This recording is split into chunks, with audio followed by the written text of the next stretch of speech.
Hello dear students, today we are going to start with a chapter 1.2 on saying please का icebreaker as well as brainstorming session. Chapter 1.2 हमने already cover कर दिया है अपने पिछले lectures में, जिसकी link आपको description में मिल जाएगी for your reference. तो आज हम जो है उसका icebreaker और brainstorming session को start करते हैं. So let us start with the brainstorming session as well as icebreaker. Okay, starting with the icebreaker, the very first question that comes across is words of courtesy. courtesy का मतलब होता है politeness, manners की हम यहाँ पर बात करते हैं. तो ऐसे क्या words है जो हम यूज़ कर सकते हैं अपनी डेली लाइफ में. एक तो हो गया हमारा थैंक यू. जब भी हम किसी से कोई चीज़ रिसीव करते हैं तो हम उसके बदले में उनको थैंक यू बोलते हैं. एक हो सकता है हम सॉरी बोल सकते हैं.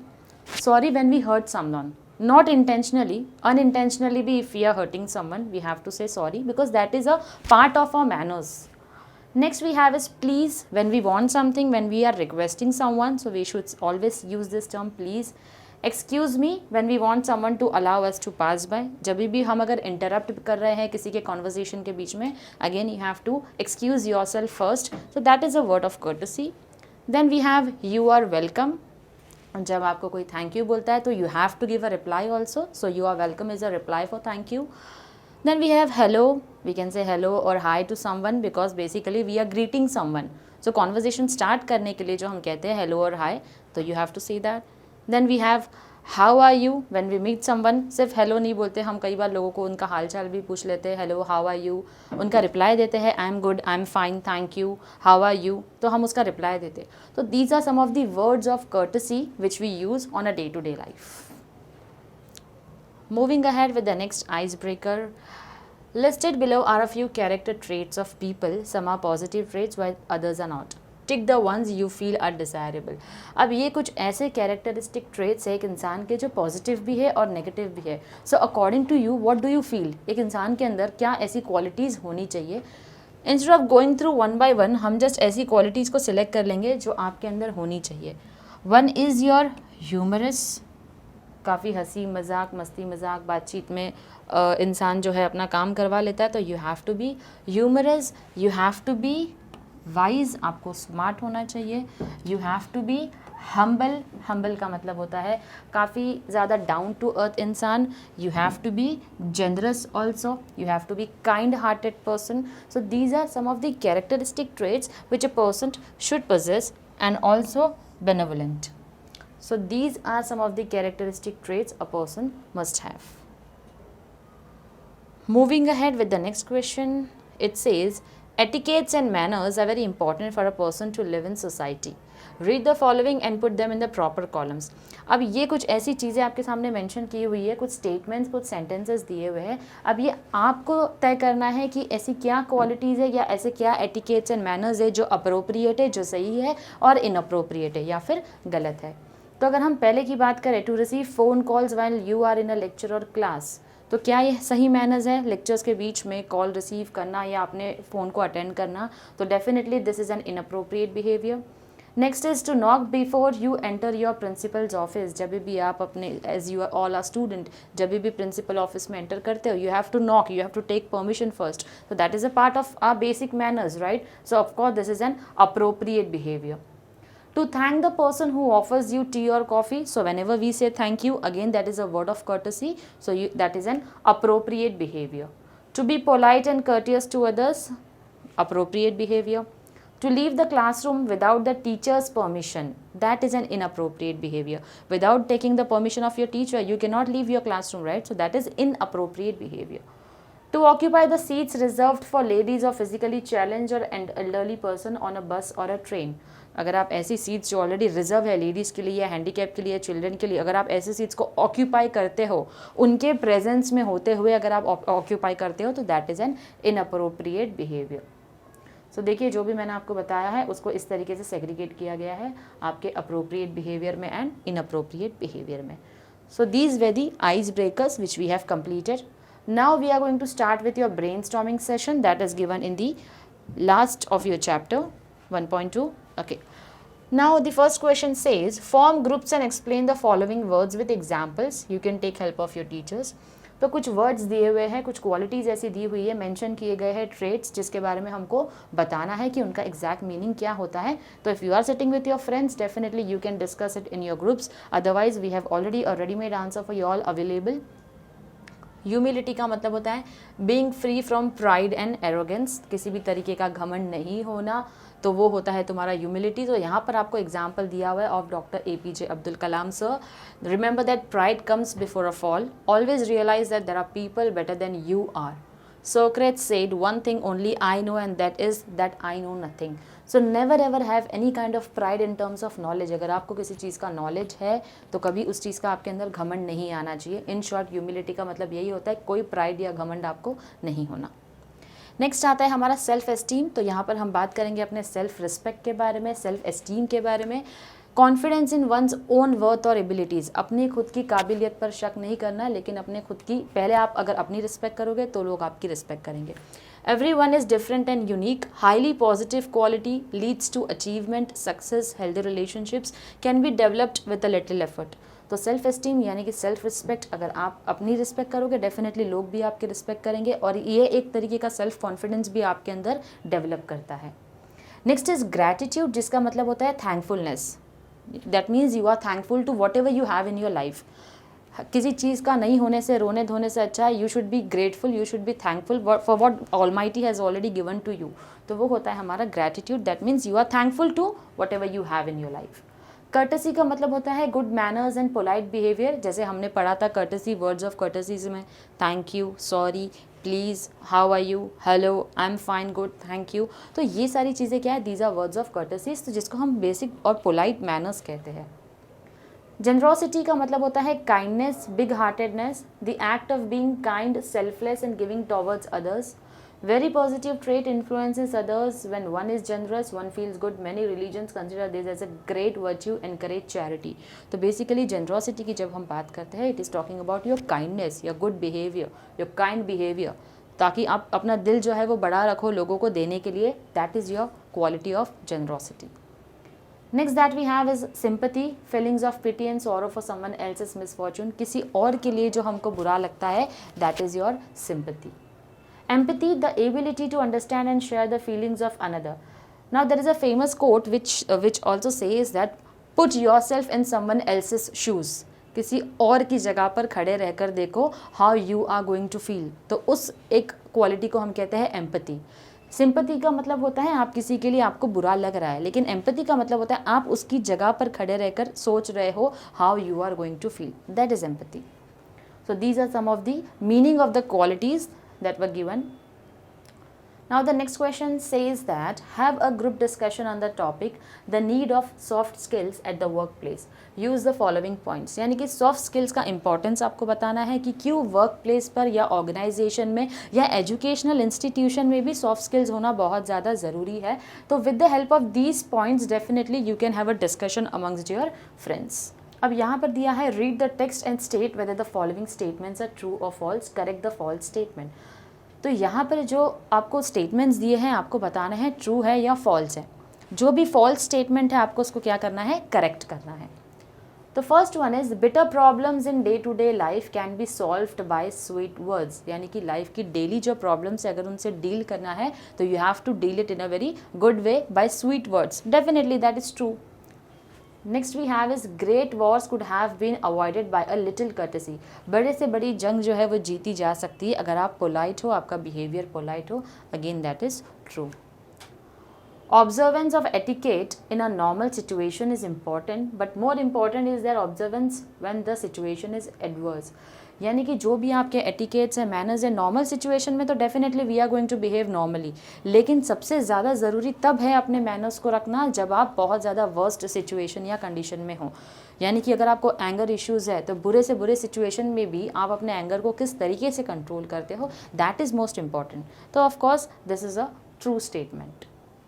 Now the next statement says that words like please and thank you help us in making our passage through life uneasy. Of course not. हमने तो ये words of courtesy पढ़ा है, तो please और thank you हमारी life को uneasy नहीं बनाते हैं. So that is a false statement. So correct statement will be words like please and thank you help us in making our passage through life easy. Uneasy है, un हटा देंगे हम, it is only easy. The law permits anybody to use violence if another person is discourteous. तो यहाँ पर ये statement बोल रहा है लॉ जो है, अगर कोई इंसान आपके साथ इम्पोलाइट है या बैड बिहेवियर रखता है तो लॉ आपको पूरी आज़ादी देता है उसको मारने की या वायलेंस करने की, विच इज़ कम्प्लीटली रॉन्ग। हमारा लॉ ऐसी कोई परमिशन नहीं देता है हमको किसी को भी मारने की, वायलेंस करने की। तो that is a false statement. तो यहाँ पर आएगा the law does not permits anybody to use violence if another person is discourteous. So here are the correct statements given. False statements आपको जैसे मैंने बताया, ये जो लास्ट के दो है, 4th and 5th is your false statement, और उसी को हमने नीचे करेक्ट करके भी मेंशन किया है। The next question says select the most appropriate sentences which suggest. Now you have out of these statements given, आपको बताना है कि ऐसे जो दिया हुआ है that is a chapter on saying please, इसका मेन थीम क्या है। The essay tells us about courtesy, civility, morality, responsibility and control. Yes, of course, हमको courtesy की, क्योंकि पूरे चैप्टर में हमारे बिहेवियर के ऊपर बात हुई है, वर्ड्स ऑफ courtesy की बात हुई है, तो ये स्टेटमेंट बिल्कुल ही सही है जो कहता है कि courtesy, civility, इंसानियत होनी चाहिए आपके अंदर, morality, अपने मॉरल बिहेवियर को, वैल्यूज़ को कंट्रोल करना आना चाहिए आपको, आपकी कुछ एक रिस्पॉन्सिबिलिटी एज अ सिटीजन जो आपको फॉलो करनी है। तो ये जो थीम ऑफ द एसे है, ये statement theme of the essay हो सकता है। But again let us go through the other statements as well. The essay explores the difficulties that can be incurred by an individual when dealing with the public. नहीं, ऐसे तो कुछ हमने पढ़ा नहीं है कि ऐसे जो है वो ये बोल रहा है कि लोगों से डील करने में, इंडिविजुअल लेवल पे डील करने में हमको डिफ़िकल्टी होती है। अगर ऐसा होता तो जो बस कंडक्टर का एग्जाम्पल था कि डेली बहुत लोगों से डील करता है बट स्टिल उसका बिहेवियर जो था वो काफ़ी ज़्यादा पोलाइट था। So this is a wrong statement. Next that we have is one can keep one's peace of mind without having to lower themselves to the level of the perceived offender.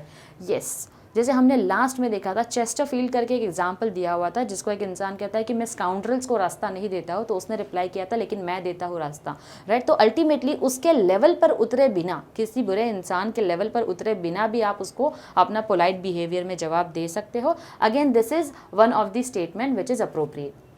People with low self-esteem are generally difficult to work with and they look down upon others to get feeling of superiority. तो ये यहाँ पर बोल रहा है जिनकी low self esteem होती है, लो सेल्फ रिस्पेक्ट होती है, वो हमेशा दूसरों को सुपीरियर ही देखते हैं। तो इस तरीके की स्टेटमेंट हमारे पैसेज में, हमारे एंटायर ऐसे में कहीं पर भी नहीं दी गई है। So the correct answer is these two, option number 1 and option number 3 as you all can see is already mentioned out here. अब यहाँ पर बोला गया है, आपको नेक्स्ट क्वेश्चन पूछ रहा है कि find the reasons for the liftman uncivilised behaviour. जो लिफ्टमैन ने पैसेंजर को बाहर निकाल दिया था लिफ्ट से, तो उसका ये जो अनसिविलाइज्ड बिहेवियर था, इसका रीज़न क्या था. The passenger was rude and ill manner towards him. ये सारे रीजंस दिए हुए. क्यों? क्योंकि जो पैसेंजर आया था उसने instead of giving a polite statement उसने बोला था top instead of saying top please. तो उसको कहीं ना कहीं वो पोलाइट बिहेवियर या मैनर नहीं लगा, इसके लिए जो रूड लगा, पैसेंजर जो है काफ़ी ज़्यादा रूड लगा. दूसरा था the passengers discourtesy was a wound to his self respect. अब इससे जो है, क्योंकि लिफ्टमैन को या फिर ड्राइवर हो गए, इनको हम काफ़ी नीची नज़र से देखते हैं इनके जॉब को, तो उसको लगा कि ये मेरे लिए बहुत ही ज़्यादा क्या हो गया, मेरी सेल्फ रिस्पेक्ट पर इसने हार्म पहुँचा दिया. He felt insulted by the passenger's refusal to say please. और उसको इससे बहुत ही इंसल्ट फील हुई जब उसको प्लीज़ नहीं बोला गया. तो he was acutely hurt by the slur cast by the passenger's behavior on his social status. Now slur cast, now because he feels कि मुझे बहुत ही नीचा देखा जाता है, तो कहीं ना कहीं मेरी जो जॉब है उसके ऊपर बात आ जाती है. क्योंकि मैं लो लेवल का जॉब करता हूँ इसलिए लोग भी मुझे उस नज़र से देखते हैं और मुझे रिस्पेक्ट नहीं करते हैं. तो these are some of the reasons which are already mentioned in your. Next that we have is good manners are required in our daily life for making our social contacts more cooperative and friendly. Illustrate the behavior of the polite conductor with different people in various situation. अब यहाँ पर आपको बताना है कि अलग अलग situation में जो कंडक्टर था उसका कितना पोलाइट बिहेवियर था. तो पहली सिचुएशन जो मेंशन की गई है, the writer sensitive the toe was trampled on. जो पैसेज में एक लाइन दी गई थी, जब राइटर जो है वो बस में बैठा था और अचानक से उसके पैर को किसी ने ट्रैम्पल कर दिया, क्रश कर दिया, तो ही वॉज द कंडक्टर था. अब ये सिचुएशन थी, तो ये सिचुएशन में कंडक्टर का बिहेवियर क्या था. The conductor said with an apology and courtesy. यानी कि जब उसने किसी को हर्ट कर दिया तो उसने क्या किया, अपोलोजाइज किया अपने उस बिहेवियर के लिए. सेकेंड सिचुएशन है जो बोलती है in the rainy season dealing with people. अब अगर रेनी सीजन होता है तो जब बारिश आ रही होती है तो वो कंडक्टर ऐसा है कि अगर उसको मौका मिले किसी को हेल्प करने का तो वो बस के ऊपर चढ़कर जाएगा और बोलेगा कि बस के अंदर जगह है, आप भीगो मत, आप अंदर आ जाओ। तो ये जो एक लाइन मेंशन की गई है, he would run up the stairs to give someone the tip that there was a room inside, यानी कि बस में जगह है, आप ऊपर भीगो मत, आप अंदर आ जाओ। Next is dealing with old people. तो जो ओल्ड पीपल है यानी कि जो बुजुर्ग होते हैं उनके साथ वो कैसा बिहेव करता था, he was as considerate as a son, जैसे उनका खुद का वो उन बुजुर्गों का वो खुद ही बेटा हो, इस तरीके से बिहेवियर था। और जब बात करते हैं डीलिंग विथ चिल्ड्रन की, तो चिल्ड्रंस के साथ वो ऐसे बिहेवियर रखता था जैसे आपके फादर आपकी केयर रखते हैं, सिमिलरली वो बच्चों के साथ में उस तरीके से बिहेव करते थे। डीलिंग विद यंग पीपल, अब यंग पीपल के साथ वो हमेशा यही मान के चलते थे कि मैं भी यंग हूँ और अकॉर्डिंगली उन यंगस्टर्स के साथ उनका बिहेवियर एज अ यंगस्टर ही होता था।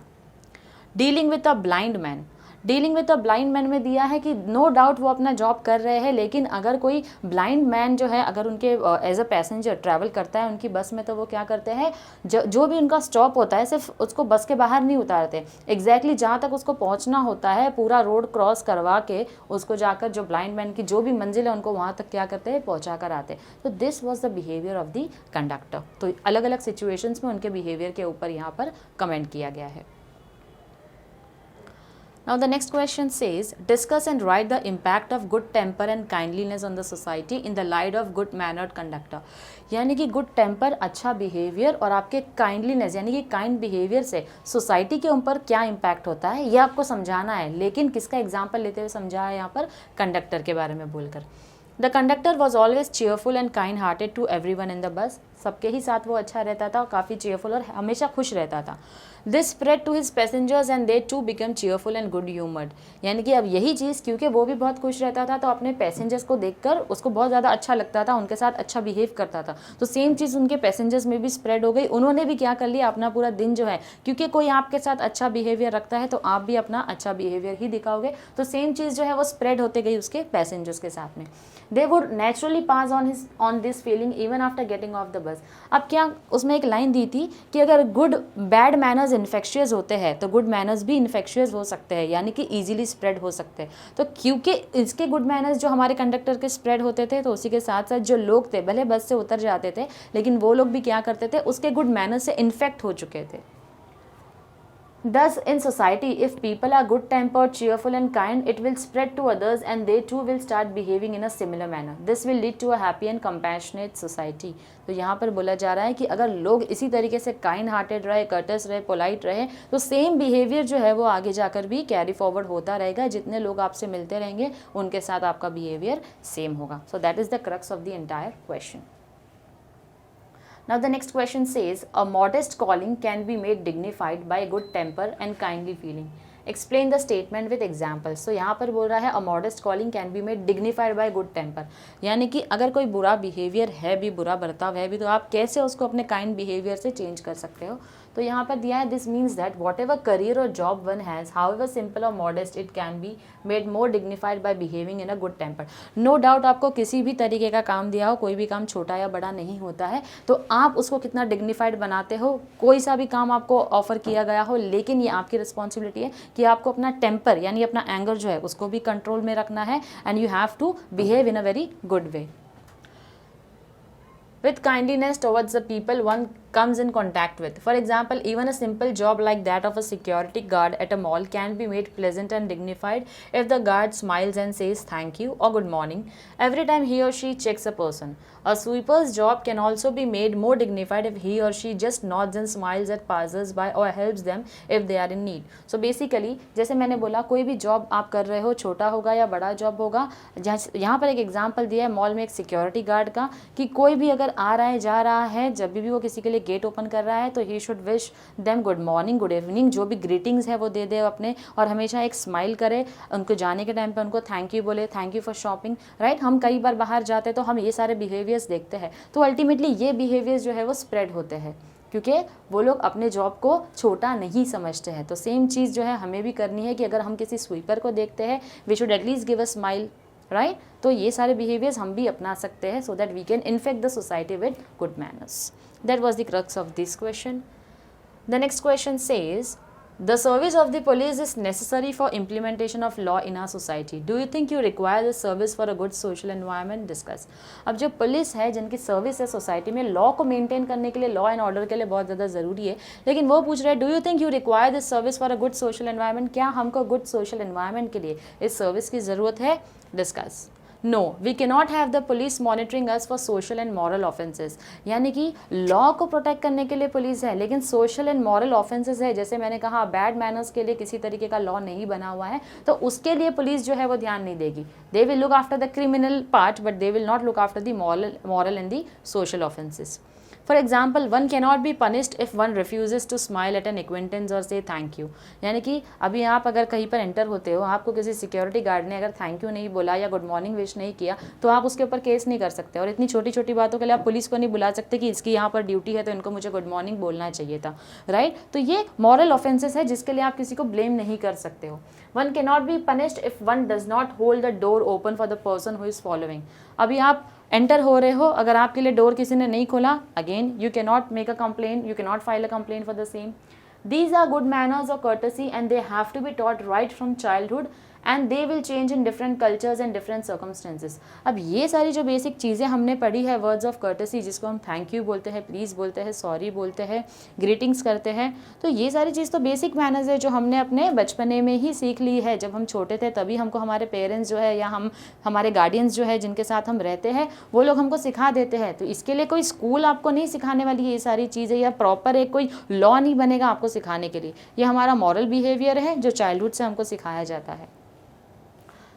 कई बार हमारे कल्चर्स जो होते हैं और अलग अलग सिचुएशंस जो होती है वो भी रिस्पॉन्सिबल होती है हमारे इस मॉरल बिहेवियर के लिए. Whether a person follows them और not depends on the individual. अब एक इंसान इस चीज़ों को फॉलो करता है या नहीं करता है वो इंडिविजुअल चॉइसेस है. If you want to greet someone good morning, that is your individual choice. The police can not come and force you that you have to greet good morning to your teacher, और your principal can not come and tell you have to greet good morning to me, right? That is something which is not acceptable, क्योंकि इसके लिए कोई law नहीं बना है. However, if these little courtesies are followed, life will become much simpler and more pleasant for everyone. लेकिन अगर ये courtesy, ये manners अगर हम follow करें तो life हमारी काफ़ी ज़्यादा आसान हो जाएगी, simplified हो जाएगी हर एक के लिए. Next that we have is find out the words in column B which collocate with the words with column A. अब हमको collocations बनाना है, तो basically दो words जो है उनको मिलाकर एक common word बनता है, that is your collocation.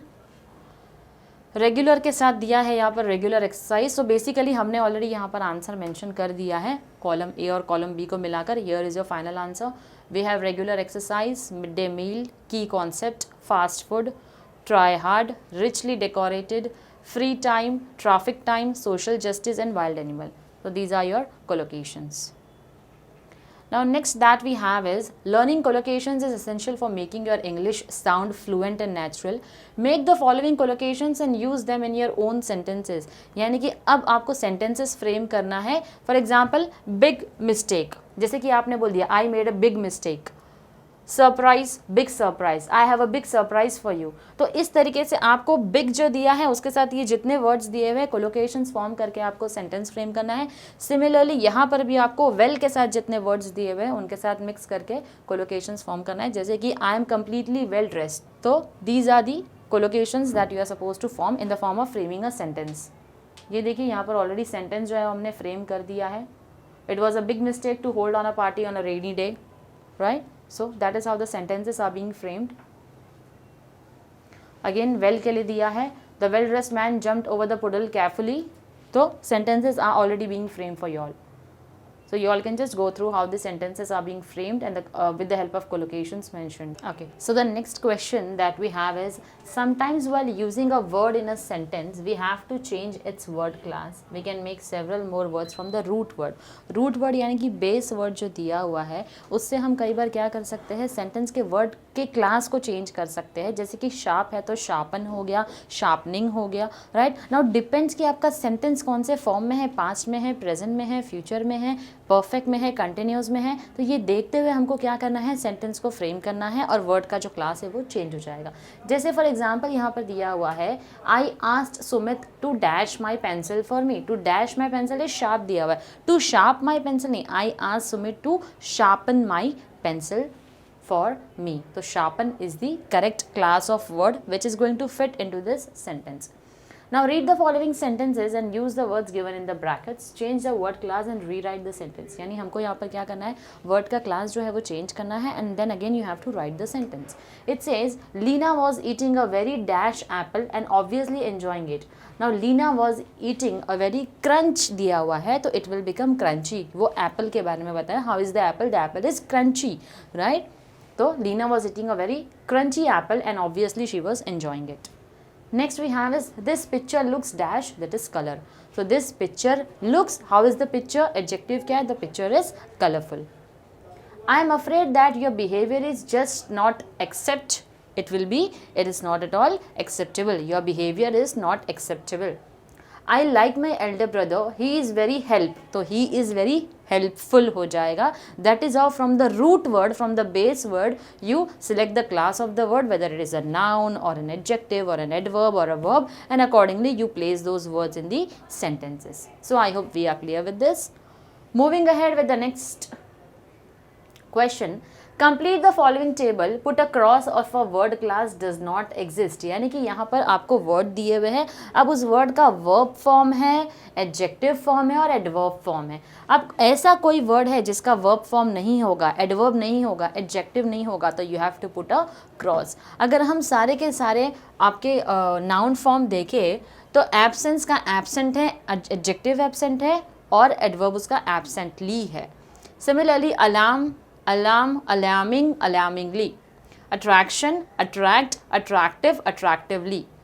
Ability, enable, able, ably. Admiration, admire, admirable and admirably. तो हर एक वर्ड्स जो यहाँ पर आपके दिए हुए हैं उनका कोई ना कोई क्लास है, नाउन भी है, वर्ब भी है, एडजेक्टिव है, एडवर्ब है. But there is just one word which is application. It is a noun form. Apply is a verb form, applicable is an adjective form and applicably is, there is no word class called as applicably, तो वो adverb वहाँ पर नहीं है. That is the reason we have to had put a cross out here. Okay, moving ahead with the next question which says register often refers to the degree of formality of language, but in a more general sense it means the language used by a group of people who share similar work or interest, such as doctors or lawyers. Sorry. Imagine that your principal or teachers is coming. When you meet him, you would never say, "Hey dude, what's up?" तो यहाँ पर जब हम कुछ formal communication की बात करें, जहाँ बात फॉर्मेलिटी की आती है, जो लोग सिमिलर वर्क लेवल पे काम करते हैं, जैसे डॉक्टर्स हो गए, लॉयर्स हो गए, टीचर्स हो गए आपके, ये लोग एक प्रोफेशनल्स होते हैं जो टीचर्स, यानी कि बहुत सारे टीचर्स सेम लेवल पर काम करें, बहुत सारे डॉक्टर्स है, they are doctors in a common field, there are lawyers with a common field, right. तो यहाँ पर क्या बोल रहा है कि फॉर्मल लैंग्वेज में आप उससे किस तरीके से बात करोगे. तो यहाँ पर दिया है जब भी आप अपने प्रिंसिपल या टीचर से मिलते हो तो आप क्या उनको बोलते हो, hey dude what's up. No, we do not use such language, right? So this is a formal situation, so you would say good morning sir. तो आप इस सिचुएशन में क्या बोलेंगे, गुड मॉर्निंग सर और good afternoon sir, how are you sir. तो ये सारी चीज़ें, इस तरीके की फॉर्मल कम्युनिकेशन हम अपने टीचर्स या प्रिंसिपल के साथ में करते हैं. Sorry. In every situation you use an appropriate expression according to the person. यानी कि हर एक सिचुएशन में हम क्या करते हैं, appropriate expression लेते हैं. expression का मतलब we are not talking about facial expression, we are talking about the words that we are using. If you have a friend, if you meet up a friend, you will say hey, hi, what's up. But if you meet your principal or your teacher, so definitely you are not going to say hey, hi, what's up. You have to wish them good morning, good afternoon accordingly. तो हर situation के हिसाब से आप और हर लोगों के हिसाब से आप क्या करते हो, अपने एक्सप्रेशंस को चेंज करते हो. The language you use when you meet someone depends on their age, position etcetera. There are formal and informal registers in spoken and written language. The language that we use, अब हम जो language use करते हैं, there are many factors based on which we use our language. Okay, when you meet your principals and teachers, you use your language as English and in a very formal way. However, when you meet your friends, though you know English, but not necessarily you will communicate in English itself. You may have your own way of communication with your friends. So here you need to write appropriate expressions and words you have to use while facing an interview. So for example, if you are going for an interview, what are the expressions that you are going to use? Firstly, may I come in? May I have a seat? Once the interview is done, you can say thank you. I'm sorry, but I did not catch what you said. If you do not understand, So you have to ask them, I'm extremely sorry, can you just repeat it, pardon, right? So that is the expressions that you are supposed to use. Please let me know whether I am selected or not. Please let me know the feedback of the interview, right? तो जब भी interview के लिए जाते हो तो these are the expressions which you are supposed to follow. That is a very formal way. Now you are writing a letter of complaint. You are writing a letter of complaint. List the proper expressions that you would like to write. अब एक letter of complain लिख रहे हो तो उसके अंदर भी आपको क्या लिखना है, you have to mention proper expressions. Now you can not use any foul languages और any bad languages. If you disagree with something you have to mention that. Say for example here it is mention I disagree, I am sorry to say that, I would like to suggest this was not expected from a company like yours. Please replace the defective piece as soon as possible. Now these are some of the words or expressions that I would say that we are supposed to use in a formal way when you are writing a letter of complaint. So you cannot use any bad of all languages. Instead, we know that you are angry, that is a letter of complaint, but that does not mean that we should use any kind of inappropriate languages. Next that we have is distinguish between a legal offense and a moral offense on the basis of the given text. Now there are certain text given based on which आपको बताना है legal कौन सा होगा और moral कौन सा होगा. बर्गलरी का मतलब होता है थीफ, चोरी करना, तो that is a legal offence. Assault and battery basically when you are attacking someone, so that is a legal offence. Violence, again, law does not permit any person to do violence, so that becomes your legal offense. When we talk about the other offenses given, if you have a rude behavior, if you have bad manners, if you are discourteous among someone, so definitely that is a moral offense. Haughtiness, laceration of one's feeling, if you are hurting someone's feeling, that is a moral offense and not at all a legal offense. So that is how you differentiate between your legal as well as your moral offense. Now certain phrases are given and you have to find out the meaning of those phrases. Use them in your own sentence. तो आपको उस phrases के meanings लिखने हैं और meaning लिखने के बाद you have to use those phrases in a sentence as well. Basically you have to form sentences. Give and take, meaning in a situation in which two people, groups, etc. respect each other's rights and needs. So basically यहाँ पर क्या होता है, it is talking about a situation wherein there are two people or two parties are involved. So how are you going to frame a sentence? There has to be some give and take for a marriage to succeed. So there has to be a two-way communication we can say. एक ऐसा business होना चाहिए जहाँ पर give or take दोनों relation हो रहा है. तो in a marriage you have to give something, you have to take something as well. When we are talking about a black eye, an area of skin around the eye that has gone dark because it has been hit. A black eye का मतलब यहाँ पर mention किया गया है an area of skin around the eye. So basically we call it as dark circles, right? तो यहाँ पर sentence, how are we going to frame the sentence? When I saw my friend with a black eye, I knew that he had been in a fight with someone. जब मैंने देखा कि उसके आँख पर किसी तरीके की चोट लगी हुई है तो डेफिनेटली वो किसी झगड़े में इन्वॉल्व होकर आया है. That is how you frame the sentence. Lower than the angels.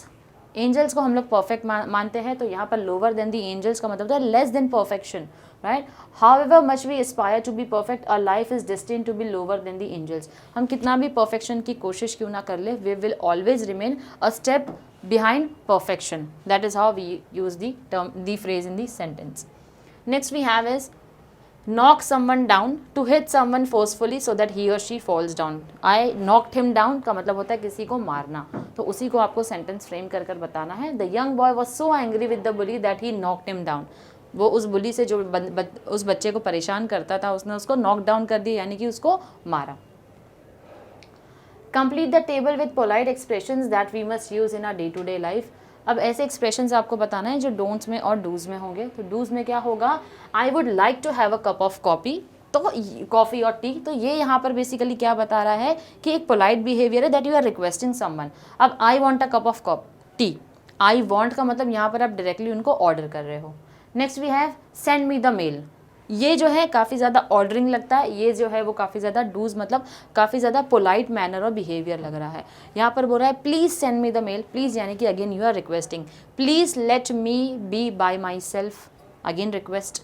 Are you sure you are, that is not a very good idea, is it, your work can do with some improvement. तो basically यहाँ पर we are talking more on the basis of request, whereas when we talk about don'ts, you are wrong. Now instead of saying you are wrong, are you sure whatever you are saying is correct, that's a bad idea. Instead of saying that's a bad idea, you would say that is not a very good idea. Is it? That means you are asking the other person, क्या तुमको लगता है ये सही होगा?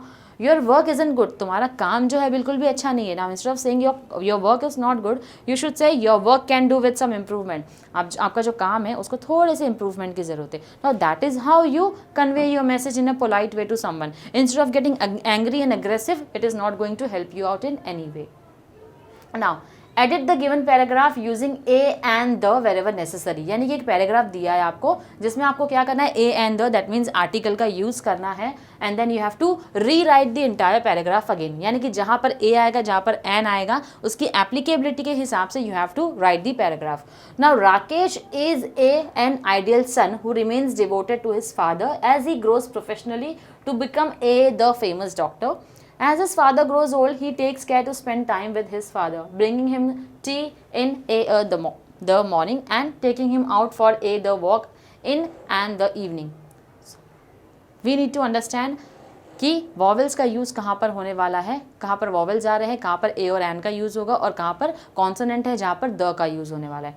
Now Rakesh is an ideal son. If you see this, Rakesh is an ideal son. आई है यहाँ पर, वॉवेल साउंड आ रहा है आई का, तो ये होगा तुम्हारा an ideal son who remains devoted to his father as he grows professionally to become a famous doctor. यहाँ पर द नहीं आएगा, यहाँ पर आएगा he wants to become a famous doctor.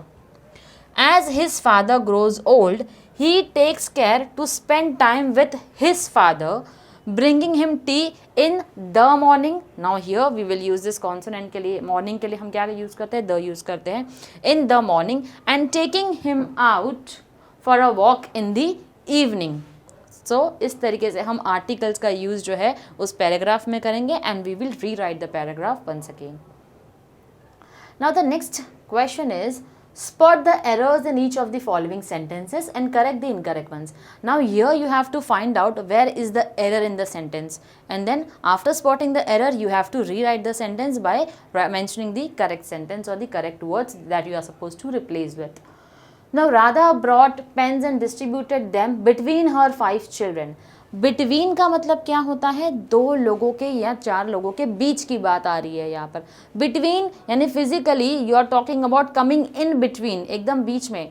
No, हर किसी के बीच में इक्वालिटी रखना इज डिफरेंट, और बिटवीन का मतलब कंप्लीटली अलग हो जाता है इस सेंटेंस में.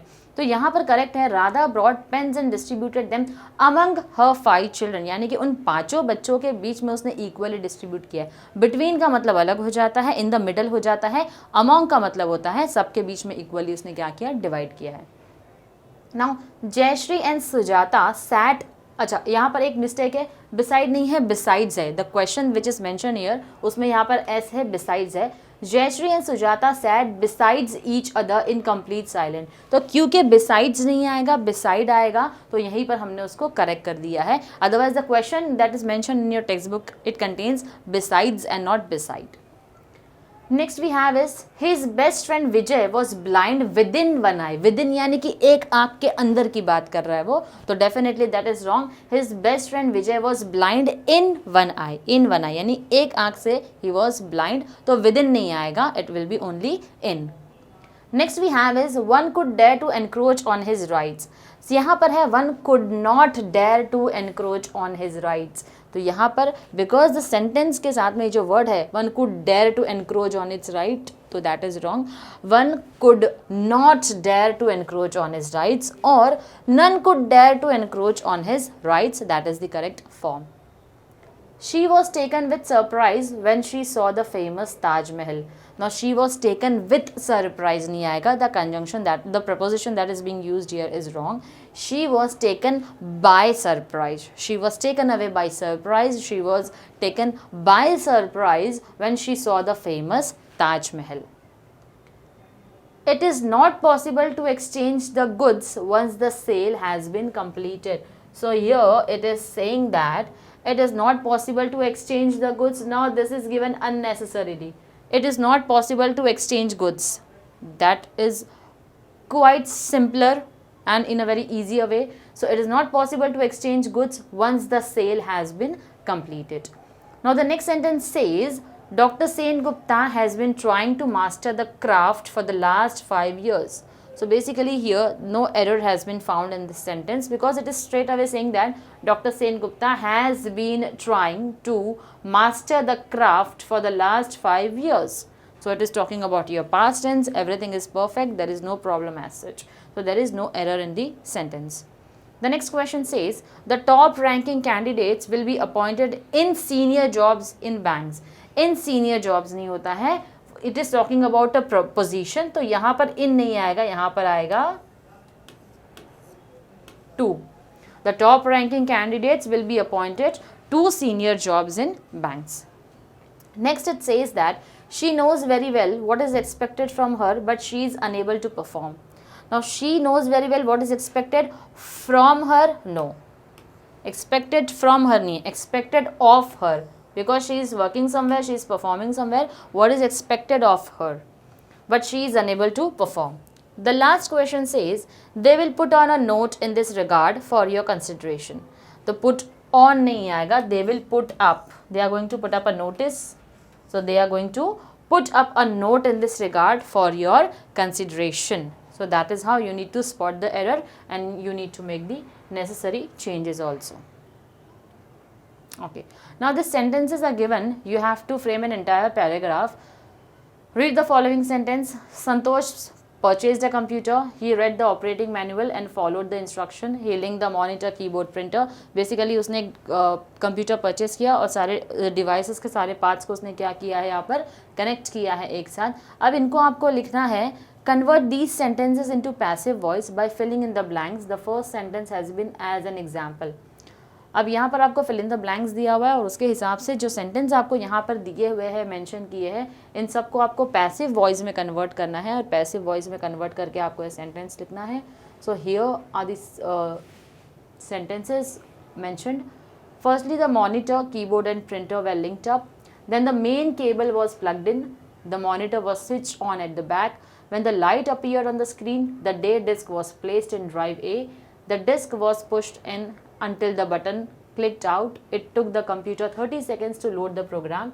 The drive button was pressed and the disk shot out. The day disk was replaced with the document disk. Finally, the function key 7 was pressed. The word processor was then ready to use. सो ये जो sentence दिया है आपको basically यहाँ पर jumble form में दिया हुआ है तो आपको अरेंज करना है असेंडिंग ऑर्डर में और ऑर्डर में अरेंज करते हुए आपको याद रखना है कि आपको इन सेंटेंसेस को जो है वो किस में कन्वर्ट करना है पैसिव वॉइस में कन्वर्ट करते हुए लिखना है. So that is how you frame the entire sentences. Now the next question is you have to write a speech on certain topics which are being mentioned. So we have already written something for you all for your sake of reference. So you can definitely go through the notes.